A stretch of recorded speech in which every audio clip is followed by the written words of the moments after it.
उस दिशा में हम बढ़ रहे हैं, बहुत अच्छी है। संगठन ऐसा होना चाहिए जो समाज के हर वर्ग का विश्वास जीत सके, और जो कमजोरी अगर वहाँ है तो जो भी अपने वोटर है वो अपने को वोट देंगे। Entire politics of this country is so insensitive to the demands of those who live in slums in what are called unauthorized colonies. Basically, when a city is being planned, there is simply no attention to the need of the poor, of the working classes.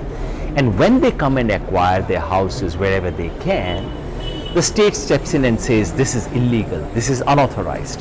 Aam Admi Party is saying that when human beings live in a place because of their inherent necessity, that cannot possibly be illegal, that cannot be unauthorized. So we are interrogating the very notion of what is legal and what is illegal. And we are saying that citizens of India, no matter where they live, no matter how they've come, they are entitled to some basics that are guaranteed by the Constitution. One of the principal sites of our agitation, the anti-corruption agitation, Mumbai is one of the first places where our party had its unit. Mumbai is a place which has generated enormous excitement, enthusiasm outside Delhi. And Mumbai is one of the places where we would expect a political breakthrough like we did in Delhi. Immediately after the results of Delhi Assembly, our popularity, our ranking, our stock went up suddenly. When the government resigned after 49 days, the popularity did come down. But it's a differential impact. In a certain small tier of media consuming upper classes, I think our popularity sank. But that's a tiny slice of our population. For a vast majority, the reaction was not that of anger. It was of a regret. They wanted us to continue a little more longer because they thought that we could do things which would be beneficial to them. Those who were angry would not come back to us. Those who have that regret, they do come back to us. We need to speak to them. So yes, that episode left us with lots of questions, not just in Delhi, all over the country, wherever we go. Look, let's remember that we did not enjoy a majority in that house.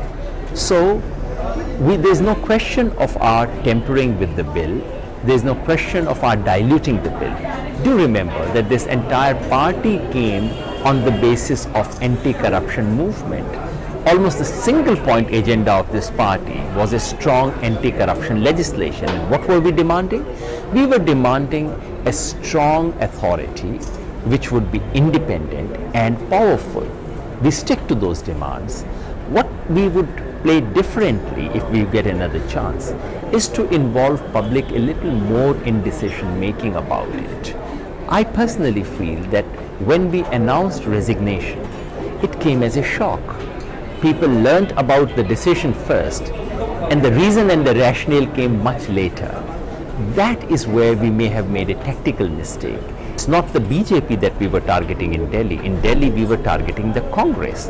And then people said, why are you targeting the Congress? There has to be some deep reason, deep conspiracies and things of that kind. But Congress was the principal political power at that time. Today, in the parliamentary election, Congress has simply abdicated its role. Congress is nowhere. They've just run away from this election. Today, BJP represents the principal political opposition that we have to take on. And it makes every political sense to target what is your principal opponent. Of course, we do not have experience of running government and being in politics from that vantage point, which is not to say that we have no administrative experience. Many of our colleagues, Arvind Kejriwal included, have had long administrative experience. Many of us, me included, have had long experience of sitting in government committees and commissions and such like. Many of other colleagues have had deep managerial experience. Take someone like Meera Sanyal. So yes, we are drawing upon experience from all parts of the country, from all sectors of society. And yes, we are learning very fast.